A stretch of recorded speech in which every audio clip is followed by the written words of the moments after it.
जय माँ तुलसा। हरे कृष्णा। आप सभी को तुलसी विवाह की हार्दिक शुभकामनाएं। तुलसी विवाह करने से परिवार में सुख शांति आती है और दाम्पत्य जीवन सुखमय होता है। खास तौर पर यह उन लोगों के लिए बहुत ही शुभ है जिनका विवाह किसी कारण से काफी समय से नहीं हो पा रहा हो। तो आज तुलसी विवाह के इस शुभ अवसर पर आइए सुनते हैं तुलसी विवाह की बहुत ही सुंदर, पावन और दिव्य कथा। जय श्री हरि विष्णु। सावर्णी मुनि की पुत्री तुलसी अपूर्व सुंदरी थी। उनकी इच्छा थी कि उनका विवाह भगवान नारायण के साथ हो।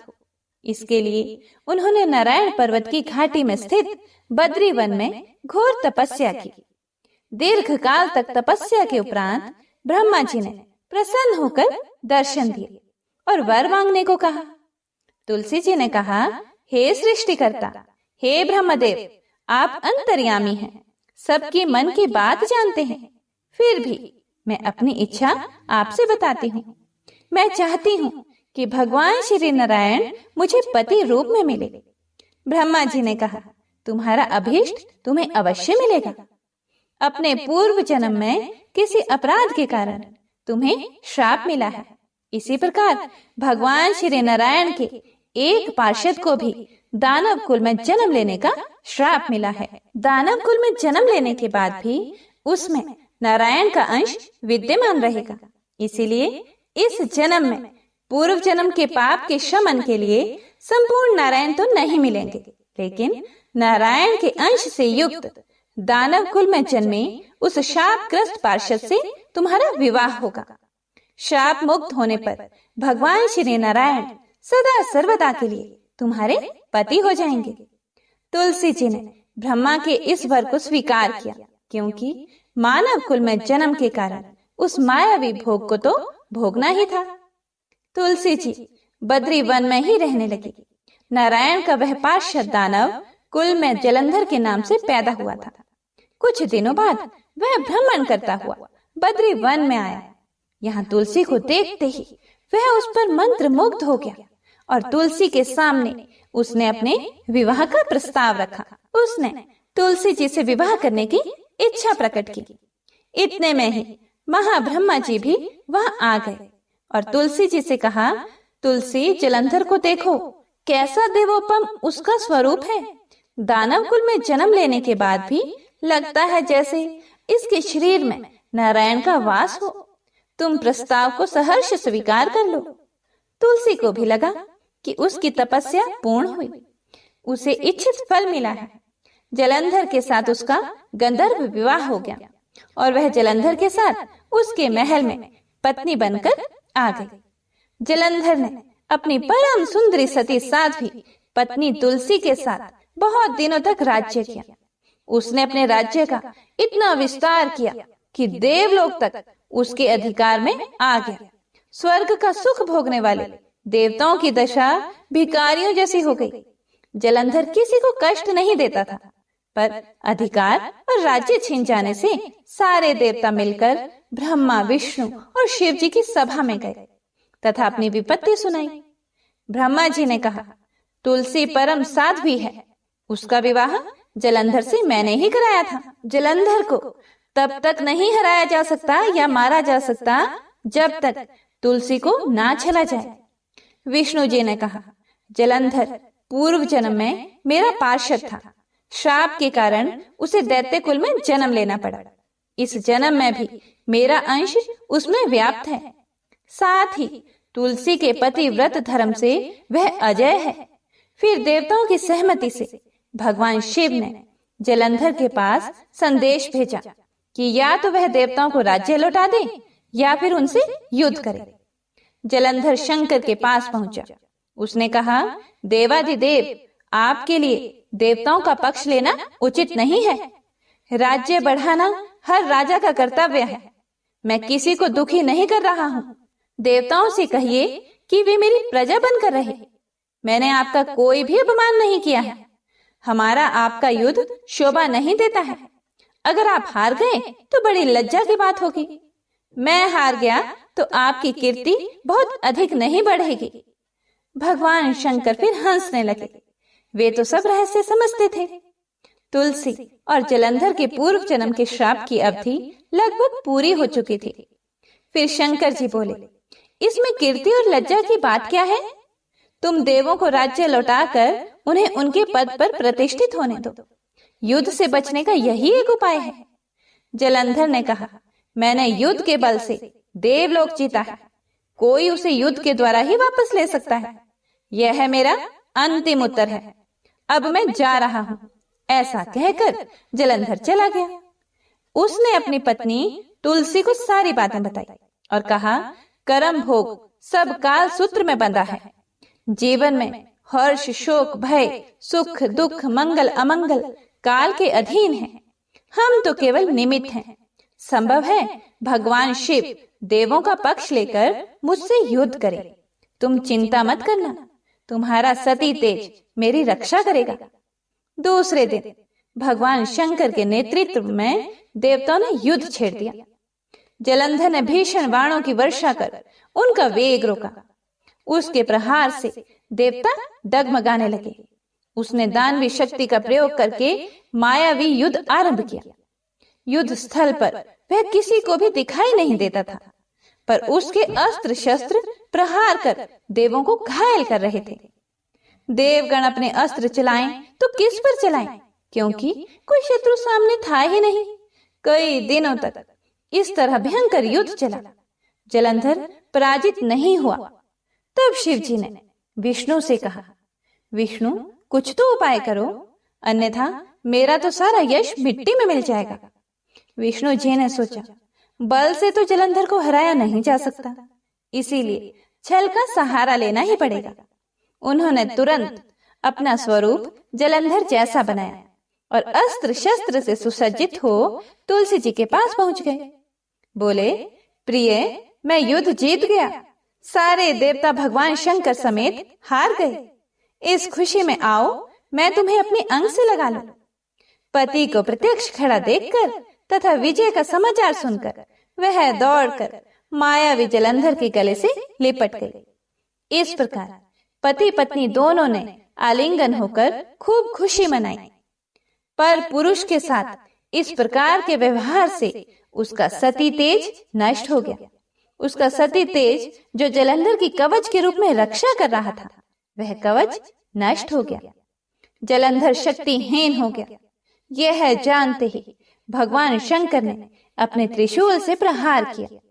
त्रिशूल के लगते ही जलंधर जलकर भस्म हो गया। जलंधर के मरने को जानकर विष्णु अपने असली रूप में आ गए। सामने अपने पति जलंधर के स्थान पर भगवान विष्णु को खड़ा देखकर तुलसी बहुत विस्मित हुई। उसको पता लग गया कि स्वयं नारायण ने उसके साथ छल किया है। क्रोध में आकर तुलसी जी ने श्राप दिया, एक सती स्त्री का अस्तित्व भंग करने के अपराध में तुम हृदयहीन पत्थर हो जाओ। विष्णु जी ने तुलसी के श्राप को शिरोधार्य कर कहा, देवी, तुम्हारे तथा जलंधर के कल्याण के लिए मुझे ऐसा करना पड़ा। तुम दोनों को श्राप मुक्त करना था। तुम भी अब अपना शरीर त्याग कर तुलसी बिरवा के रूप में जन्म लोगी और मेरी पूजा तुलसी दल से होगी। मैं शालिग्राम पत्थर बनूंगा। मेरे शीश पर तुम आदर से विराजमान होंगी। तुम्हारे पति की हड्डियों के चूर्ण से शंख की उत्पत्ति होगी। उस शंख ध्वनि से देवताओं तथा मेरी पूजा आराधना होगी। जहाँ शंख ध्वनि होगी वहाँ मंगलमय मैं विराजमान रहूंगा। तुमने पूर्व जन्म में बद्री वन में मुझे पाने के लिए बड़ी तपस्या की थी। अब अगले जन्म में मैं नारायण प्रस्तर के रूप में बद्रीनाथ वन में स्थापित होऊंगा और मेरी पूजा अर्चना फल फूल से ना होकर तुम्हारी तुलसी दल से होगी। मेरे शीश पर विराजमान होकर तुम मुझसे भी ऊंचा पद प्राप्त करोगी। बोलिए श्री लक्ष्मी नारायण भगवान की जय। बोलिए श्री तुलसा जी शालिग्राम जी की जय। आइए अब तुलसी माता की दूसरी कथा का श्रवण करते हैं। कथा के अनुसार एक कुटुंब में ननंद तथा भाभी साथ में रहते थे। ननंद का विवाह अभी नहीं हुआ था। वह तुलसी के पौधे की बहुत सेवा किया करती थी। लेकिन उसकी भाभी को यह सब कुछ बिल्कुल भी पसंद नहीं था। जब कभी भी उसकी भाभी को अत्यधिक गुस्सा आता तब वह उसे ताना देते हुए कहती कि जब तुम्हारा विवाह होगा तो मैं तुलसी ही बारातियों को खाने को दूंगी और तुम्हारे दहेज में भी तुलसी ही दूंगी। कुछ समय बीत जाने पर ननंद का विवाह पक्का हुआ। विवाह के दिन भाभी ने अपने कहे अनुसार, मतलब जैसा कि वह हमेशा बोला करती थी कि तुम्हारे विवाह में बारातियों को तुलसी ही खाने को दूंगी और दहेज में भी तुलसी ही दूंगी, तो भाभी ने बारातियों के सामने तुलसी का गमला फोड़ दिया और बारातियों को उसे खाने के लिए कहा। तुलसी माता की कृपा से वह फूटा हुआ गमला अनेकों स्वादिष्ट पकवानों में बदल गया। भाभी ने गहनों के नाम पर तुलसी की मंजरी से बने हुए गहने पहना दिए और वे भी सुंदर सोने जवाहरात में बदल गए। भाभी ने वस्त्रों के स्थान पर तुलसी का जनेऊ रख दिया और वह रेशमी तथा सुंदर वस्त्रों में बदल गया। जब ननंद ससुराल पहुंची तो उसके ससुराल में उसके दहेज की बहुत प्रशंसा की गई। जब यह बात भाभी के कानों तक पहुंची तो उसे बड़ा ही आश्चर्य हुआ। उसे अब तुलसी माता की पूजा का महत्व समझ में आया। भाभी की एक लड़की थी। वह अपनी लड़की से कहने लगी कि तुम भी तुलसी की सेवा किया करो, तुम्हें भी बुआ की तरह फल मिलेगा। वह जबरदस्ती अपनी बेटी से तुलसी माता की सेवा करने को कहती, लेकिन लड़की का मन तुलसी सेवा में नहीं लगता था। लड़की के बड़े होने पर उसके विवाह का समय आ गया। तब भाभी सोचती है कि जैसा व्यवहार मैंने अपनी ननंद के साथ किया था वैसा ही मैं अपनी लड़की के साथ भी करती हूँ, तो यह भी गहनों से लद जाएगी और बारातियों को खाने में पकवान मिलेंगे। ससुराल में इसे भी बहुत इज्जत मिलेगी। यह सोचकर वह बारातियों के सामने तुलसी का गमला फोड़ देती है, लेकिन इस बार गमले की मिट्टी मिट्टी ही रही, मंजरी तथा पत्ते भी अपने रूप में ही रहे। जनेऊ भी अपना रूप नहीं बदलता है। सभी लोगों तथा बारातियों द्वारा भाभी की बुराई की जाती है। लड़की के ससुराल वाले भी लड़की की बुराई करते हैं। भाभी कभी भी ननंद को घर नहीं बुलाती थी। भाई को बहन की याद आती है तो भाई ने सोचा बहुत समय हो गया, मैं बहन से मिलकर आता हूँ। उसने अपनी पत्नी से कहा और कुछ उपहार बहन के पास ले जाने की बात कही।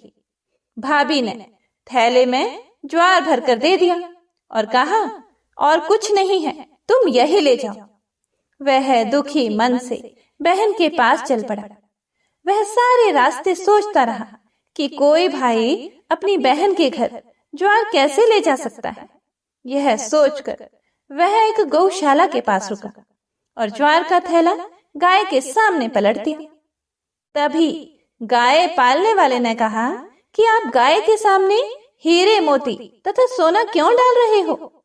यह देखकर भाई को बड़ा ही आश्चर्य हुआ और उसने सभी हीरे मोती तथा सोना वापस अपने थैले में रख लिया। भाई ने सारी बात अपनी बहन को बताई और बड़ी खुशी खुशी उसने सारे हीरे मोती और जेवर अपनी बहन को दिए। दोनों भाई बहन एक दूसरे को देखकर अत्यंत प्रसन्न हुए। जैसी कृपा माता तुलसी ने ननंद पर की, ऐसी ही कृपा सभी पर करना। बोलिए श्री तुलसी माता शालिग्राम भगवान की जय। बोलिए श्री लक्ष्मी नारायण भगवान की जय। आइए अब तुलसी जी की तीसरी कथा को सुनते हैं। इस कथा को पूरा सुनने से सभी मनोकामनाएं पूर्ण हो जाती हैं। एक बार एक गांव में एक बुजुर्ग महिला रहा करती थी। वह प्रतिदिन पूजा पाठ किया करती थी। वह रोज तुलसी माँ की पूजा करती थी और वह बुजुर्ग महिला रोज तुलसी माता से कहती, हे तुलसी माँ, तुम मुझे बहू दे, पीताम्बर की धोती दे, मीठा मीठा घास दे, वैकुंठ में वास दे, चटक की चाल दे, पटक की मौत दे, चंदन का काठ दे, रानी का काज दे, दाल भात का भोजन दे, ग्यारस की मौत दे और कृष्ण जी का कंधा दे। वह बुजुर्ग महिला हर महीने में तुलसी माता की रोज पूजा करती थी और उनके बिरले को रोज सींचती। तुलसी माता बुजुर्ग महिला की बात सुनकर धीरे धीरे सूखने लगी। तभी भगवान श्री कृष्ण जी ने देखा कि तुलसी माता सूख रही है और तभी एक दिन भगवान श्री कृष्ण तुलसी माता जी के पास प्रकट हुए और भगवान श्री कृष्ण जी ने तुलसी माता से पूछा, तुम क्यों सूख रही हो? सभी महिलाएं तुम्हारी पूजा करती हैं और तुमको रोज सींचती हैं, लेकिन फिर भी तुम सूखती जा रही हो। इसका कारण क्या है? जिसके बाद तुलसी माता ने भगवान श्री कृष्ण जी से कहा कि हे प्रभु, एक बुजुर्ग महिला मेरे पास रोज आती है और रोज एक ही बात बोलती है कि हे तुलसी माता, सबकी दाता, मैं तेरा बिरला सींचती हूँ, तुम मुझे बहू दे, पीताम्बर की धोती दे, मीठा मीठा घास दे, वैकुंठ में वास दे, चटक की चाल दे, पटक की मौत दे, चंदन का काट दे, रानी सा राज दे, दाल भात का भोजन दे, 11 की मौत दे और कृष्ण जी का कांधा दे। मैं उस बुजुर्ग महिला की सारी मनोकामनाएं पूरी कर सकती हूँ, लेकिन उसकी एक मनोकामना पूरी नहीं कर सकती। मैं कृष्ण जी का कंधा कहाँ से दूंगी? भगवान श्री कृष्ण जी तुलसी माता की यह बात सुनकर जोर जोर से हंसने लगे और फिर भगवान श्री कृष्ण जी ने तुलसी माता जी से कहा कि तुम चिंता मत करो, जब वह बुजुर्ग महिला की मृत्यु होगी तब मौके पर मैं और आप ही कंधा दे देंगे। आप सुबह जब वह पूजा करने आए तब कह देना कि सब कुछ तुम्हें मिल जाएगा। कुछ दिनों बाद वह वृद्ध महिला ठोकर खाकर रास्ते में गिरकर मर गई। पूरे गांव के सभी लोग आए और उस महिला को सभी लोग धर्मात्मा मानते थे। उसको तुलसा जी की डोकरी कहते थे। उसके परिवार में कोई भी नहीं था, इसीलिए गांव वालों ने ही उसके अंतिम संस्कार करने की योजना बनाई और उसे नहलाकर जब वैकुंठी पर बैठाने के लिए उसे उठाने लगे तो उसका मृत शरीर इतना भारी हो गया था कि उसे कोई उठा नहीं पाया। यह सब देखकर वहां के सभी लोग तरह तरह की बातें करने लगे और कहने लगे कि यह इतना पूजा पाठ करती थी, हर समय माला फेरती थी, इसीलिए यह इतनी भारी हो गई है। वहीं पूरे गांव में चर्चा होने लगी कि डोकरी माई कोई भक्ति नहीं करती थी, यह छल कपट करती थी। हम जिसे धर्मात्मा समझते थे वह पापी है, जो कि किसी से भी नहीं उठ पा रही है। यह इसके कर्मों की सजा है। इधर भगवान ने सोचा कि मेरे भक्तों की निंदा हो रही है, इसीलिए भगवान ने बूढ़े ब्राह्मण का भेष धारण करके वहां पर आए और वहां पर जितने भी लोग इकट्ठे हुए थे उनसे पूछने लगे कि यहाँ पर इतनी भीड़ क्यों लगी है, जिससे लोग कहने लगे कि यह डोकरी माई मर गई है और पाप इतना था कि जिससे यह उठ ही नहीं पा रही है। सब उठा उठा कर थक गए। तब ब्राह्मण जी ने कहा कि मुझे एक बार डोकरी के कानों में कहने दो, फिर वह देखो कैसे उठती है। तो सभी लोगों ने कहा कि आप भी प्रयास करके देख लीजिए। तब भगवान ने उस वृद्ध महिला के कानों में कहा कि हे डोकरी माई, देखो मैं आ गया। और जो भी बुढ़िया माई पूजा करते समय शब्द कहती थी वह शब्द उसके कानों में कहने लगे, तू बिरला सींचे मेरा, मैं करूं निस्तारा तेरा। डोकरी माई बहू ले, बेटी ले, पोता ले, लड्डू ले, पीताम्बर की धोती ले, गहना ले, घी का घड़ा ले, मीठा मीठा खीर और पूड़ी ले, दाल भात का भोजन ले, धन दौलत ले, बेटा पोता को काम ले, तुलसी का पत्ता ले, मुंह में गंगा जल ले, 11 को दिन ले, श्री कृष्ण जी का कंधा ले। इतना सुनते ही डोकरी हल्की हो गई। भगवान ने बोला, आओ और उसको उठाओ। भगवान ने हाथ लगाया और डोकरी उठ गई। सबको बड़ा ही आश्चर्य हुआ। उसे खूब धूमधाम से ले जाया गया। भगवान उसे अपने कंधे पर ले गए। पूरे गांव में इसकी चर्चा होने लगी, जिससे उसको मुक्ति मिल गई और वह वैकुंठ में चली गई। सभी लोग देखते रह गए। सभी लोगों ने देखा कि शमशान घाट तक तो ब्राह्मण साथ ही आया था, लेकिन अब वह दिखाई नहीं दे रहा है। इससे लोगों को समझ में आ गया कि वह और कोई नहीं, स्वयं भगवान ही बूढ़े ब्राह्मण के रूप में आए थे। तो बोलिए श्री राधा कृष्ण भगवान की जय, बोलिए श्री तुलसी शालिग्राम जी की जय। आइए अब जो गणेश जी की यह कहानी आपको सुनाने जा रही हूँ, इसे हर व्रत कथा में जरूर सुनना चाहिए। एक गांव में एक डोकरी रहती थी, मतलब कि एक वृद्ध औरत रहती थी। उसकी बहू थोड़ी सी पागल जैसी, बावली जैसी रहती थी। उसे भूख बिल्कुल भी सहन नहीं होती थी। वह रोज सुबह उठकर सबसे पहले खाना खाती थी, फिर दूसरे काम करती थी, जैसे झाड़ू वगैरह जो भी घर के काम होते हैं। एक दिन उनके यहाँ पूजा होनी थी और पूजा के लिए खाना बनाना था। तो वृद्धा ने सोचा कि यह तो सुबह उठकर सबसे पहले खाऊं खाऊं करेगी और सारा खाना जूठा कर देगी। तो वृद्धा ने एक उपाय सोचा। पहले के टाइम में कुएं से पानी लेकर आते थे, तो उसने क्या किया, उसने पानी के मटके के नीचे एक छोटा सा छेद कर दिया और बहू से कहा कि आज पूजा है, तू सुबह से खाऊं खाऊं मत करियो, तू पहले पानी भर कर ला, फिर कुछ खा लियो।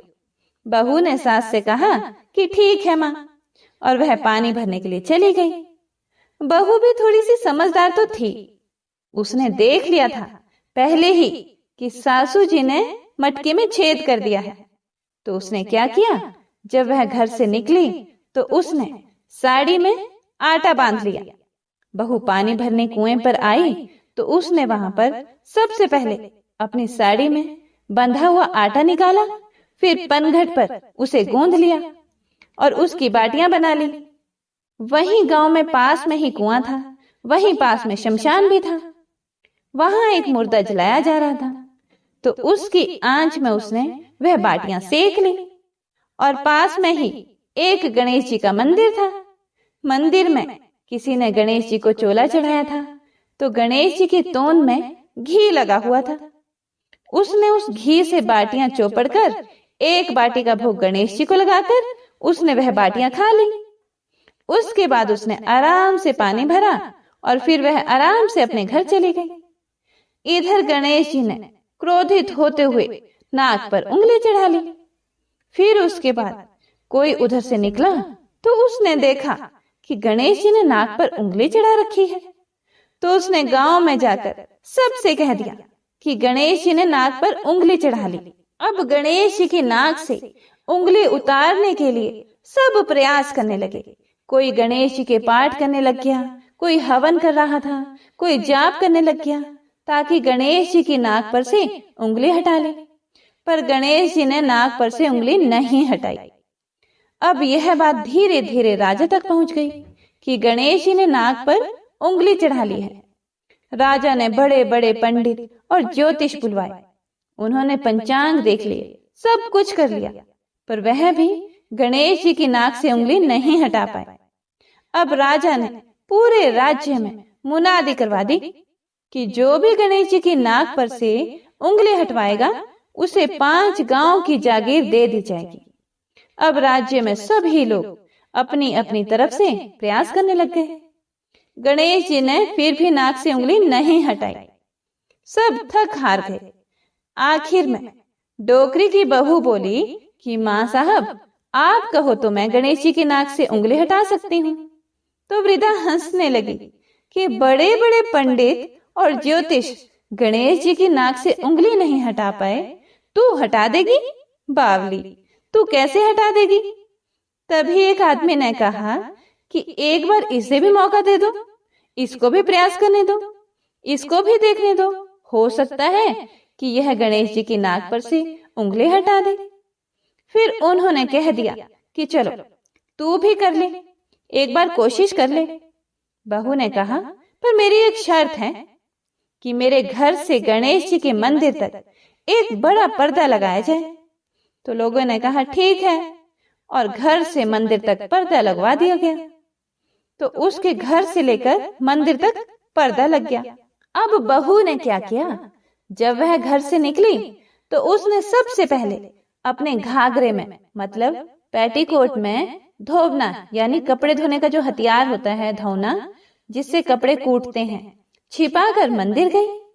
मंदिर में ढोबना निकालकर गणेश जी से बोली, कारे कारे गणेशिया, आटो लाई म्हारे घर से, पनघट पर आटो ओसन के ऊनी की बाटियां बनाई, मरिया मुर्दा की आग से उन्हें सेकी, थारी तोंद में से जरा सो घी ले लियो तो तूने नाक पर उंगली चढ़ा ली। नाक पे से उंगली हटा रही हो कि नहीं? नहीं तो दूं एक धौनारी, अभी थारा टुकड़ा टुकड़ा हो जाएगा। बहू की बात सुनकर गणेश जी डर गए। उन्होंने सोचा कि ये तो बावली है, सही में मार देगी तो क्या करूंगा, इसका तो कोई भरोसा नहीं है, सच में ही मार देगी। और गणेश जी ने फट से नाक पर से उंगली हटा ली। अब तो पूरे गांव में डोकरी की बहू की जय जयकार होने लगी कि डोकरी की बहू ने गणेश जी के नाक से उंगली हटवा दी। राजा ने अपने आदेशानुसार 5 गांव जागीर में दिए। हे गणेश जी महाराज, जैसे उस डोकरी की बहू को दिया वैसे सबको देना। कथा को सुनने वाले, सुनाने वाले और हुंकारा भरने वाले सबको देना। कथा अधूरी हो तो पूरी करना, पूरी हो तो मान करना। तो प्रेम से बोलिए गणपति महाराज की जय। यह एक पौराणिक लोक कथा है। इस कथा के अनुसार एक लपसी था तथा एक तपसी था। तपसी सदैव भगवान की तपस्या में लीन रहता था और लपसी रोजाना 1.25 सेर की लापसी बनाकर भगवान का भोग लगाकर खा लेता था। एक दिन वह दोनों लड़ने लगे। तपसी बोला, मैं रोजाना भगवान की तपस्या करता हूँ, इसीलिए मैं बड़ा हूँ। तो लपसी बोला कि मैं रोज भगवान को 1.25 सेर लापसी का भोग लगाता हूँ, इसीलिए मैं बड़ा हूँ। तभी देव मुनि और परम वैष्णव ब्रह्मा जी के मानस पुत्र और महाज्ञानी नारद जी वहां से गुजर रहे थे। उन्होंने लपसी और तपसी दोनों को लड़ते हुए देखकर उनसे पूछा कि तुम दोनों क्यों लड़ रहे हो? तब तपसी ने खुद के बड़ा होने का कारण बताया और लपसी ने अपने सर्वश्रेष्ठ होने का कारण बताया। उन दोनों की पूरी बात सुनकर महाचतुर भक्त शिरोमणि नारद जी बोले कि तुम दोनों का फैसला मैं कर दूंगा। दूसरे दिन लपसी और तपसी नहाकर अपनी रोज की भक्ति करने के लिए गए तो नारद जी ने छुपकर 1.25 करोड़ की एक अत्यंत बहुमूल्य रत्न जड़ित और दुर्लभ मणियों से बनी अंगूठी उन दोनों के सामने रख दी। हे प्रिय भक्तों, तपसी की नजर जब अंगूठी पर पड़ी तो उसने चुपचाप अंगूठी उठाकर अपने नीचे दबा ली।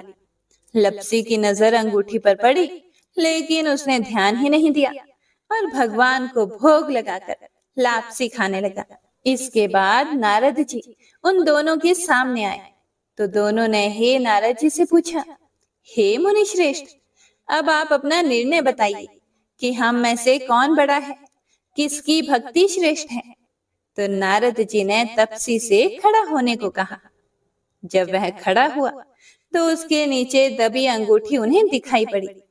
नारद जी ने तपसी से कहा कि तपस्या करने के बाद भी तुम्हारी चोरी करने की आदत नहीं गई, इसीलिए लपसी बड़ा है और तुम्हें तुम्हारी तपस्या का कोई भी फल नहीं मिलेगा। हे प्रिय भक्तों, तब तपसी बड़ा शर्मिंदा होकर नारद जी से माफी मांगने लगा। उसने नारद जी से पूछा कि मुझे मेरी तपस्या का फल कैसे मिलेगा। तब नारद जी ने उससे कहा कि यदि कोई गाय और कुत्ते की रोटी को नहीं बनाएगा, यदि कोई ब्राह्मण को भोजन करवाकर दक्षिणा नहीं देगा, तो उनके दान धर्म का फल, उन लोगों की पूजा का फल तुझे मिलेगा। यदि कोई सुहागिनी साड़ी के साथ ऊपरी अंगोछा का दान नहीं देगा, तो वह फल तुझे मिलेगा। यदि कोई दिए से दिया जलाए, तो वह फल भी तुझे मिलेगा। यदि कोई सारी कहानी सुने लेकिन तुम्हारी कहानी नहीं सुने, तो उसकी पूजा का फल भी तुझे मिलेगा। हे प्रिय भक्तों, उसी दिन से हर व्रत कथा कहानी के साथ लपसी तपसी की यह कहानी भी अवश्य सुनी और कही जाती है। हरे कृष्णा।